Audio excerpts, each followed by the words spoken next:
ধরে টানাটানি চলছে, চুল ধরে টানাটানি।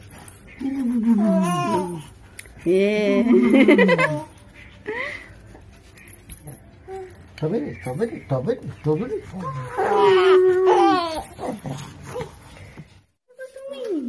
কি সেজেছো,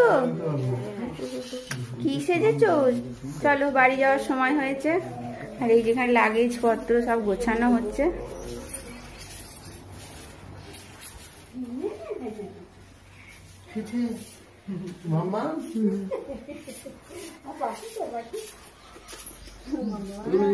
হ্যাঁ ওইগুলো ওগুলো এইটা গার্ড করার জন্য মা বললো কম্বলটা নিয়ে যাও, নাহলে মাথা ফাথা ঠুকবে।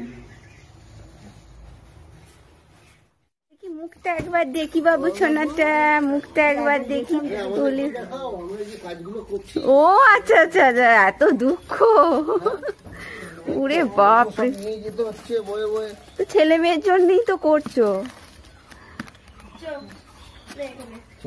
আর 2 মাস রাখলে জেসিবি আনতে হবে। মা কি বললো? বলে ডাক্তার দেখি, ভ্যাকসিনটা দেখি, চলে আসবে। হ্যাঁ ওই তো সারা রাত ব্যস্ত না ওকে নিয়ে। মায়ের মনটা খারাপ হয়ে যাচ্ছে, মায়ের খুব মন খারাপ হয়ে যাবে। মায়ের সারা রাত মেয়েটাকে নিয়ে ব্যস্ত। ভ্যাকসিন নিয়ে তুমি চলে আসবে।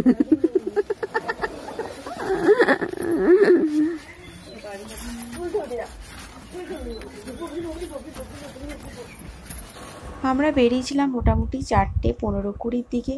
তো অনেকটা পথ আমরা চলে এলাম, প্রায় অর্ধেক রাস্তা, 1.5 ঘন্টা মতন আমরা চলে এসেছি। আর এখানে এসে তো ছেলে মেয়েগুলো বুঝতে পারছে, তারা মনে করছে কোথায় এলাম, চারিদিক বন্ধ, কোনো মানুষ দেখতে পাচ্ছি না, কাউকে দেখতে পাচ্ছি না। ওদের মনটাও একটু মনে হচ্ছে যেন খারাপ। ওরা তো বুঝতে পারছে না যে কোথায় যাচ্ছি, কোথায় ছিলাম, কিছুই বুঝতে পারছে না। তো আমরা প্রায় হাই রোডের ধারে চলে এসেছি। আর হাই রোডের ধারে গৌতম সঞ্জীবদাকে বললো যে একটু চা খাবো, তাই চায়ের দোকান দেখে দাঁড় করিয়েছে। তো চলো, ছেলেটা আমার কাছে রয়েছে আর মেয়েটা বড্ড ঘ্যান ঘ্যান করছিল, তাই মেয়েটাকে নিয়ে একটু বাইরে বেরোলাম। সামনেই একটা মাঠের মতন ছিল। এই দেখো হাই রোডের ধার তো, সবসময় খালি ডাম্পার যাচ্ছে, বড় বড় লরি, বাস এইসব যাচ্ছে। তো মেয়েটাকে নিয়ে প্রায় সন্ধে হয়ে গেছে। আর এইখানে আমি একটু ভাবলাম যে নেমেছেই যখন, একটু ভিডিও ক্লিপিংস নিয়ে রাখি, যতই হোক যাবার সময় একটা স্মৃতি। আর প্রায় সন্ধে হয়ে গেছে, হব বলা যায় না, হয়েই গেছে। দেখতেই পাচ্ছ চারিদিকে লাইটে পুরো একদম ছয়লাপ। তা আমরা আরও এগিয়ে যাচ্ছি। আরও কতক্ষণ লাগবে? মোটামুটি 1-2 ঘন্টা তো লাগবেই। বাড়ি ঢুকলাম মোটামুটি 8:45 বাজে। আর এখন দেখো এসে এদের বিছানা করে দিয়েছি। মানে ঘর বাড়ির যে অবস্থা তোমাদের দেখাচ্ছি, সেই জন্য নিচে আজকে আমি মেঝেই বিছানা করতে পারিনি। পুরো বাড়ি কি ফুল প্রোটেকশন নিয়ে এদেরকে এখানে শুয়ে রেখেছি। আর এই যে মেয়ে তো কিছুই বুঝতে পারেনি যে কোথায় এলাম, কাদের ছেড়ে এলাম, কোন বাড়িতে এলাম, কিছুই বুঝতে পারিনি। ছেলের আমার মন খারাপ হয়ে গেছে, এটাই আমার সব থেকে বেশি কষ্ট হচ্ছে। ছেলের সেই স্মাইলিং ফেসটাও অতটা নেই, আর একটু কান্নাকাটি করছিল, এখন বলটা পেয়ে একটু যেন শান্ত হয়েছে। তুমি একটু হাসো বাবা, জলি বাবু একটু হাসো, তুমি একটু হাসো, একটু হাসো। যা, মাথার উপর বল চলে গেছে।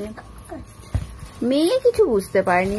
আর এত ছটফটে হয়েছে, এদের খুব রিস্ক, মানে এদের থেকে নড়া যাবে না, পাহারাদারের কাজ করতে হচ্ছে। আর আপাতত কিছু গোছায়নি, এখানে দুধের বোতল রেখেছি, এইখানেই থাকবে, টেবিলটাকে ঘরে নিয়ে আসবো। এরকম কি করছে কাণ্ড দেখতে পাচ্ছ? বাপরে বাপ, ওই দেখো উঠে পড়ছে, দুজনাই সমান তালে বদমাশ হয়েছে। আর ঘর বাড়ির যা অবস্থা, মানে কি আর বলবো, লন্ড ভন্ড হয়ে আছে। যা গুছিয়ে রেখে গিয়েছিলাম সেই রকমই আছে, ধুলো পড়েছে, আর কিছুই হয়নি। যেখানে যা রেখে গিয়েছিলাম যেমনটা ছিল সেই রকমই আমার রয়েছে। এই যে গ্যাসে চাপা দিয়ে গিয়েছিলাম, এখানে বাসনপত্র যেমন ছিল তেমনই মোটামুটি আছে। তো এখন ভাবছি ফ্রিজটা চালালাম, আর ফ্রিজের ভেতরে তো এখনো ফ্রিজ যা অবস্থা, ফ্রিজও পরিষ্কার করতে হবে। এই মোটামুটি হচ্ছে আজকের আসার পর এই রকম হয়েছে পরিস্থিতি।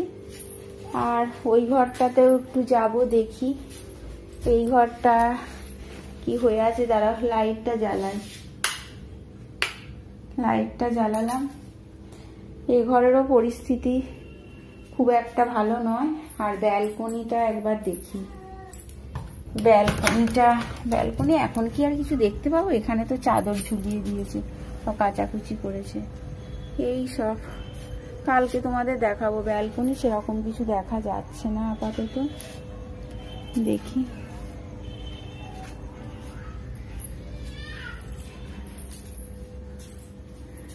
চলো এখন, যেহেতু শিবরাত্রি, ঠাকুরের মালা এনেছি, শিবের একটু পুজো দেবো, এটাই আমি ভাবছি। শিবের একটু পুজো দিতে হবে, তারপর যা করার করব।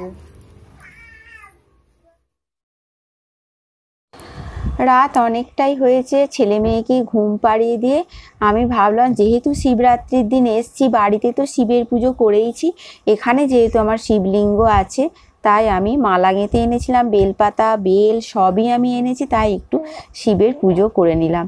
মানে পুজো মানে সেই অর্থে পুজো নয়, যেহেতু উপোস রাখতে মন চাইলো না, তাই একটু শিবরাত্রির দিন পুজো করে নিলাম। আর সেভাবে তো আমি করে উঠতে পারিনি। তো বন্ধুরা, আসার পর ঘর বাড়ি যা অগোছালো হয়ে আছে, যা পরিস্থিতি, কবে যে ঠিক করতে পারবো, কতদিন সময় লাগবে, সে সম্পর্কে এখনো আমার কোনো আইডিয়া নেই। তো অনেকটাই রাত হলো বন্ধুরা, এই মোটামুটি বাড়ি আসার সমস্ত কিছু তোমাদের সঙ্গে শেয়ার করলাম। চলো বন্ধুরা, পরের ব্লগে আবার তোমাদের সঙ্গে দেখা হবে, আবার অনেক কথা হবে, আর সব গল্পই তো বাকি পড়ে রইলো, নিশ্চয়ই তোমাদের সঙ্গে সব কিছুই শেয়ার করব। আজকের মতন বিদায় নিই, আবার নেক্সট ব্লগে তোমাদের সঙ্গে অনেক কিছু দেখাবো, বেবিরা কি করছে না করছে, আমার লাইফস্টাইল কেমন, সমস্ত কিছু দেখাবো। আজকের মতন টাটা।